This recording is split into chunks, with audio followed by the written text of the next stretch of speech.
గోవింద గోవింద గోవింద గోవింద.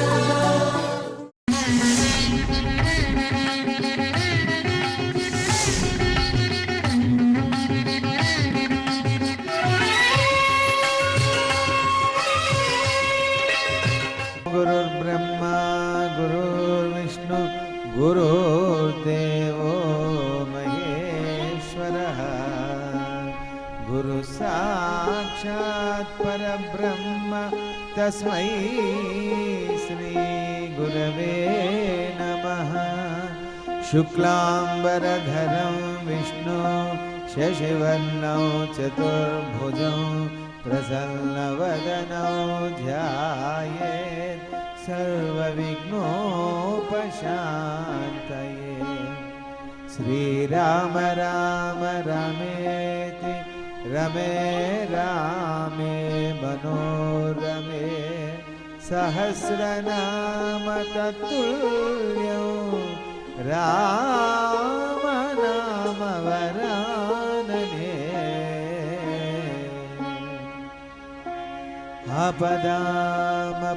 ఆపదామపహర్తారం దాతారం సర్వసంపదాం లోకాభిరామో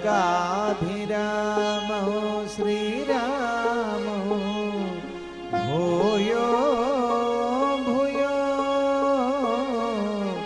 నమామ్యహం. హనుమానంజనాసూనుః వాయుపుత్రో మహాబలః రామేష్టః ఫల్గుణశకः పింగాక్షో వమితవిక్రమः ఉదధిక్రమణశ్చైవ సీతాశోకవినాశకः లక్ష్మణప్రాణదాతా చ దశగ్రీవశ్చ దర్పః.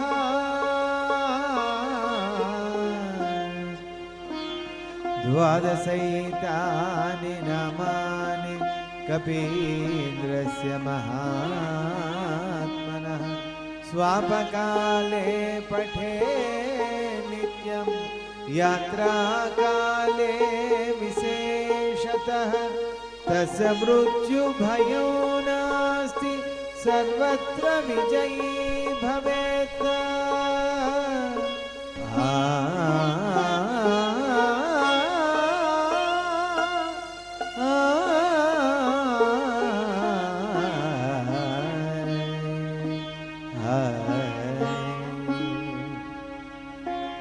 యత్ర యత్ర రఘునాథ కీర్తనం తత్ర తత్ర కృతమస్తకాంజలిం బాష్పవారి పరిపూర్ణలోచనం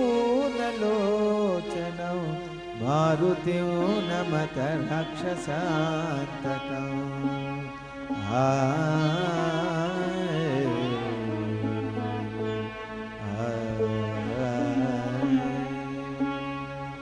శ్రీ హనుమాను గురుదేవులు నాయద పలికిన సీతారామ కథ నే పలికద సీతారామ కథ.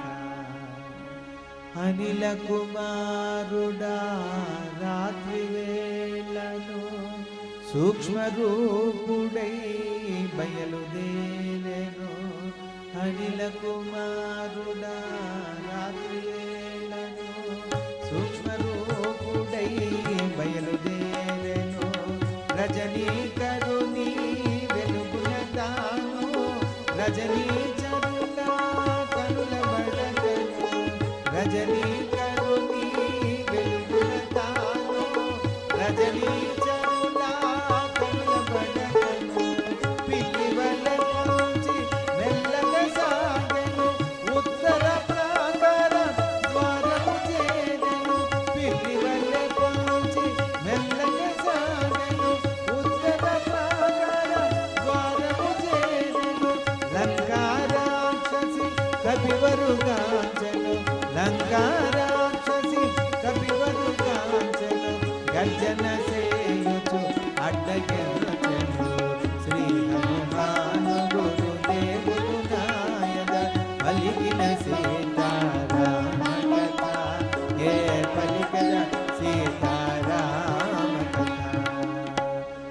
అనిల కుమారుడా రాత్రి వేళను సూక్ష్మరూపుడే బయలుదేరను.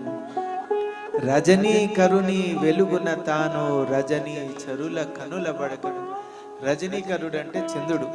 అలాగా చంద్రకాంతిలో లంకానగరం అంతా కూడా అంత శోభాయమానంగా అంత దగదగా మెరిసిపోతుందట. బంగారపు పూతలతోటి నిర్మించినటువంటి వజ్ర వైడూర్యాలతో అలంకరించుకున్న భవనాలు అవన్నీ చంద్రకాంతిలో దగదగా మెరిసిపోతుంటే రజనీకరుని వెలుగున తాను రజనీ చెరుల కనుల బడకడు. రాత్రి పెరిగే కొద్దీ రాక్షసులకి బలం పెరుగుతూ ఉంటుంది. దుర్గుణాల యొక్క బలం రాత్రిపూట పెరుగుతుంది. అలాగా ఈ రాక్షసుల మధ్యన ఆ రాత్రిపూట వీళ్ళెవ్వరికీ కనపడకుండా వాళ్ళ మధ్యలో సంచరిస్తూ వెళ్తున్నాడట. ఏ రకంగా పిల్లి వలె పొంచి మెల్లగా సాగాను. అలాగా పిల్లి ఎప్పుడు వస్తుందో తెలియదు, ఎంత కాపలాగా అయింది అది ఎప్పుడు లోపల చొరబడుతుందో తెలియదు. ఆ రకంగా వీళ్ళెవ్వరు కంటపడకుండా హనుమంతుల వారు లంకలోకి ప్రవేశించారు. ప్రవేశించి లోపలికి వెళ్తుంటే ఆ కోటలోకి లంకిని కాపలా కాస్తుంది కదా. వెంటనే ఆయన చూసింది, తోకను పట్టుకుని గుంజింది, బెదిరించి భయపెడుతోంది. ఏమంటుందంటే, కొండకోనల తిరుగాడుకోతివి ఈ పురికి ఏ పనికై వచ్చితివి. కొండల్లో కోనల్లో తిరగాల్సిన నీకు మా లంకానగరంలో పనే ఉంది. అందున నువ్వు లంకేశ్వర కోటలోకి ఎందుకు ప్రవేశిస్తున్నావు? నిజానిజాలు చెప్పబోతే నేను ఇప్పుడే చంపేస్తా అంటే భయం అంటే తెలియని హనుమంతుల వారు ఈ లంకినికి భయపడతారా? కాకపోతే సమయస్ఫూర్తిని ఉపయోగిస్తున్నాడు. ఏమంటోంది, ఏమని బెదిరిస్తోంది? కొండకోనల తిరుగాడుకోతివి ఈ పురికి ఏ పనికై వచ్చితివి లంకేశ్వరుని ఆనతి మేరా లంకాపురికి కావలి ఉన్న లంకను నేను లంకాధిదేవతను నీ ప్రాణములను నిలువునదీతును లంకను నేను లంకాధిదేవతను నీ ప్రాణములను నిలువునదీతును కదలక మెదలక నిజము బల్కుమని కదలక మెదలక నిజము బల్కుమని లంక ఎదుర్కొని కపికిషోరుని. నిజాలు చెప్పబోతే నిన్ను వదిలిపెట్టేది లేదు, ఇక్కడే నిన్ను చంపేస్తాను బెదిరించింది.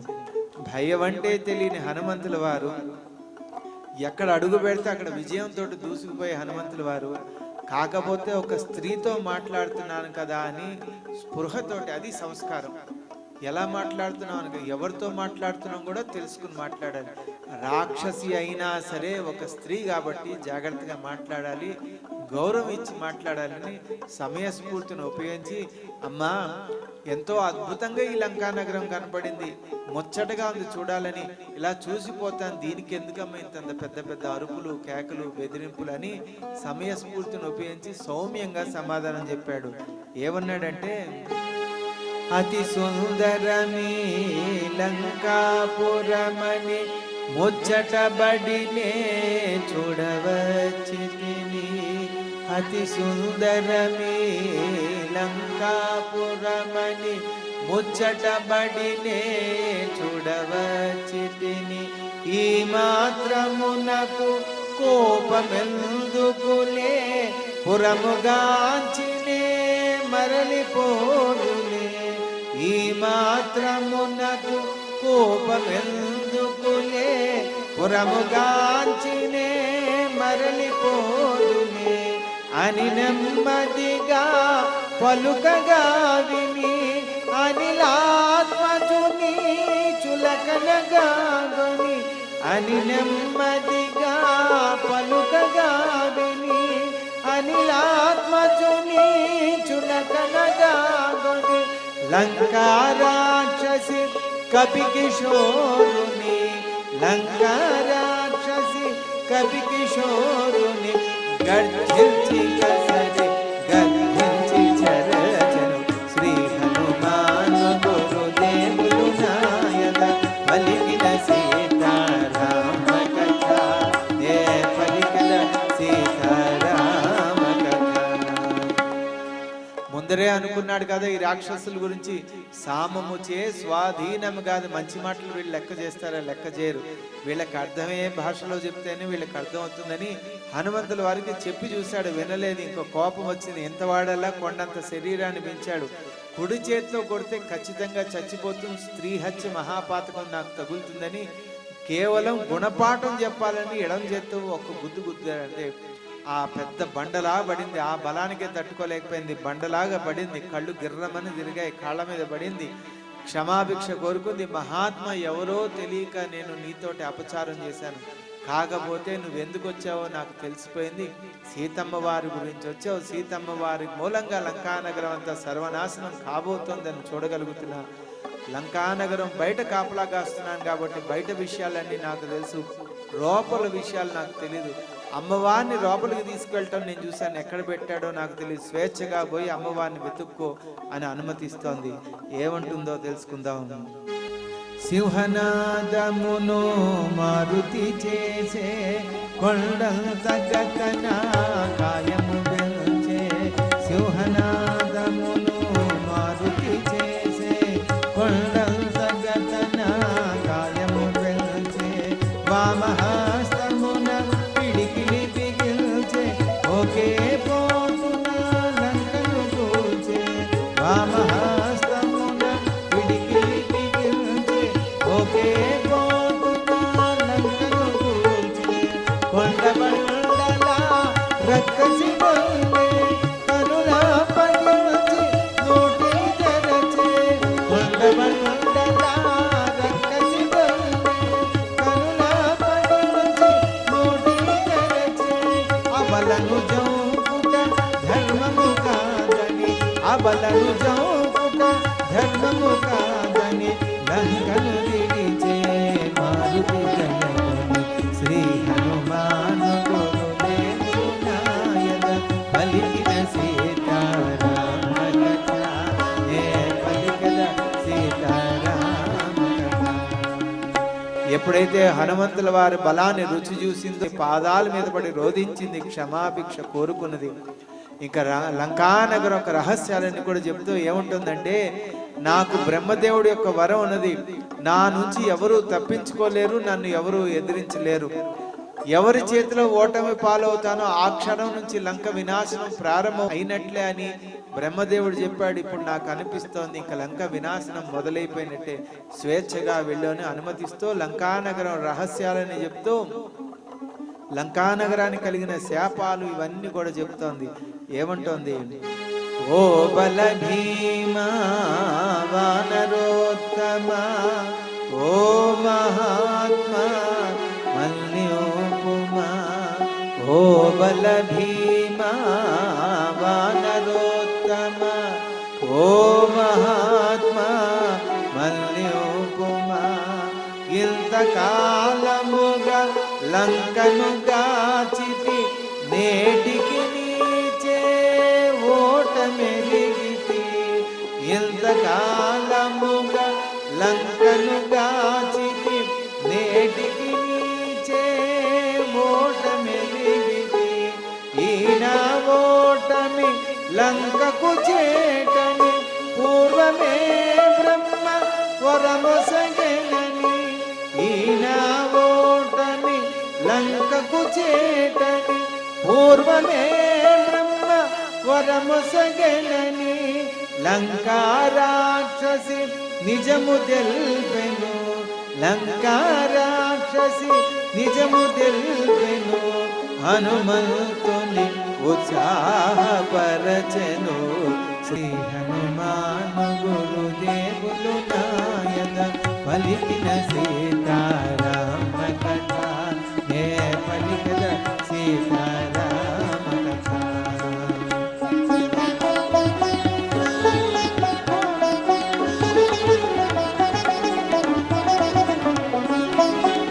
నందికేశ్వరుల శాపమున్నది, లంక వినాశము మూడనున్నది.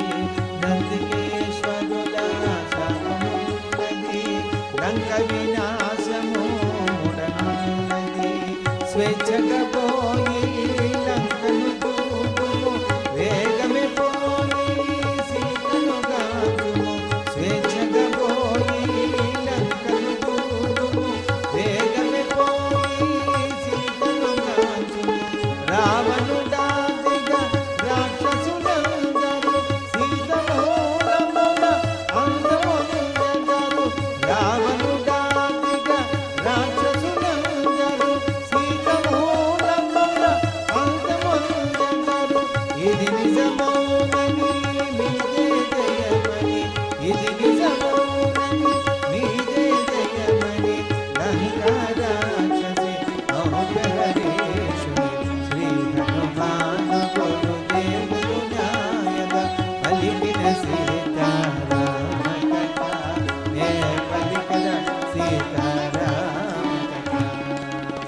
ఆ రకంగా హనుమంతుల వారు ఆ లంకిని దగ్గర అనుమతి తీసుకున్నారు. ఇంకా లోపలికి ముఖద్వారం నుంచి ప్రవేశించకుండా కోట గోడ ఎక్కి లోపలికి వెళ్తున్నాడు. కారణం ఏంటంటే రావణాసుడు కూడా సామాన్యుడు కాదు. పొరపాటును ఎవరినైనా ఈ లంకిని జయించినా అదే ఉత్సాహంతో వస్తే నాకు ప్రమాదం కలుగుతుందని మంత్రించిన యంత్రాలు అవన్నీ అక్కడ స్థాపించాడు. అది తెలుసుకున్న హనుమంతుల వారు అలా వెళ్లకుండా కోట గోడ ఎక్కి లోపలికి దూకి రావణాసుడు ఒక పతనాన్ని కోరుకుంటూ ముందర ఎడంకాలు మోపాడు. సాధారణంగా మన ప్రవర్తన బట్టే మనకి ఫలితం కూడా ఉంటుంది. ఎలా చేస్తే అట్లా ఫలితాలు, ఆచరిస్తే విజయాలు కలుగుతూ ఉంటాయి. అలాగా మనకి రకరకాల శాస్త్రాలు ఉన్నాయి. ఏ పని ఎలా చేయాలి, దేని దానం ఎలా ఇవ్వాలి, దానం ఎలా తీసుకోవాలి, ఇవన్నీ కూడా ఊరికే చెప్పలేదు, ప్రమాణపూర్వకంగా ఉన్నాయి. అలాగా మన ఇళ్లలో అడుగు పెట్టేటప్పుడు కూడా ఎప్పుడైనా కుడికాలు పెట్టి రావాలి. దేవాలయాల్లో వెళ్ళేటప్పుడు కూడా కుడికాలు పెట్టి వెళ్ళాలి. బయటకు వచ్చేటప్పుడు మన ఇంటి నుంచి అయినా దేవాలయం నుంచి బయట ఎడంకాలు పెట్టి వెళ్తాం.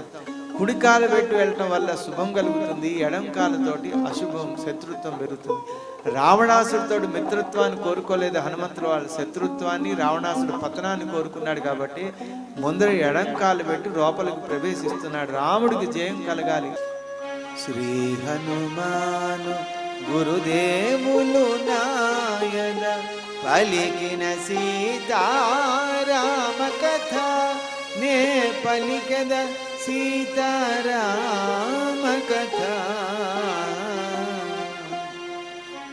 కోట గోడ అవలీలగ బ్రాకెను, కపి కిశోరుడు లోనికి దుమికెను. కోట గోడ అవలీలగ బ్రాకెను, కపి కిశోరుడు లోనికి దుమికెను. శత్రుపతనముగా వామ పాదమును ముందుగా మోపెను, ముందుకు సాగెను.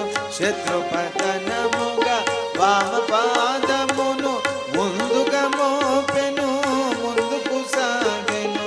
ఆణి ముత్యముల తోరణాలు గల రమ్యతరమైన రాజవీధుల, ఆణి ముత్యముల తోరణాలు గల రమ్యతరమైన రాజవీధుల, వెన్నెలలో లంకాపురి శోభను, వెన్నెలలో లంకాపురి శోభను.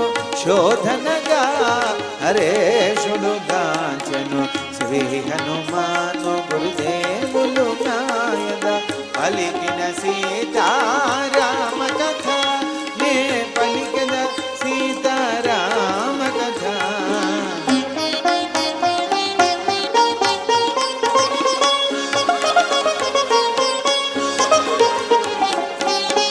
ఆణిముత్యముల తోరణాలు గల రమ్యతరమైన రాజవీధుల, గొప్ప గొప్ప రాజవీధులు మామూలుగా ఉన్నాయి. బంగారపు పూతలతో నిర్మించినటువంటివి, వజ్ర వైడూర్యాలతోటి ధగధగా మెరిసిపోతున్నాయి. బంగారపు పూతలతోటి నిర్మించుకున్న భవనాలు ఆ పౌర్ణమి చంద్రకాంతిలో దేదీప్యమానంగా వెలిగిపోతుంది. నిర్భయంగా హనుమంతుల వారు సంచరిస్తూ ప్రతి భవనంలో ప్రవేశించి వెతికి బయటకు వస్తున్నారు. అద్భుత ఆశ్చర్యాలకు లోనవుతున్నారు. ఎలాంటి భవనాలు అవన్నీ ఎలా ఎలా ఉన్నాయంటే, సువర్ణమయ సౌధరాజముల ధగ ధగ మెరసే ఉన్నత గృహముల, సువర్ణమయ సౌధరాజముల ధగ ధగ మెరసే ఉన్నత గృహముల, కలకలలాడే నవ్వుల జల్లులు మంగళకరమో నృత్య గీతములు, కలకలలాడే నవ్వుల జల్లులు మంగళకరమో నృత్య గీతములు. అప్సరసల మరపించు మదవతుల త్రిస్థాయి పలుకు గానమాధురులు, అప్సరసల మరపించు మదవతుల త్రిస్థాయి పలుకు గానమాధురులు. వెన్నెలలో లంకాపురి శోభను, వెన్నెలలో లంకాపురి శోభను. శోధనగా హరేషుడు గాంచెను, శ్రీ హనుమాను గురుదేవులు నాయన పలికిన సీతారామ కథ, నే పలికద సీతారామ కథ.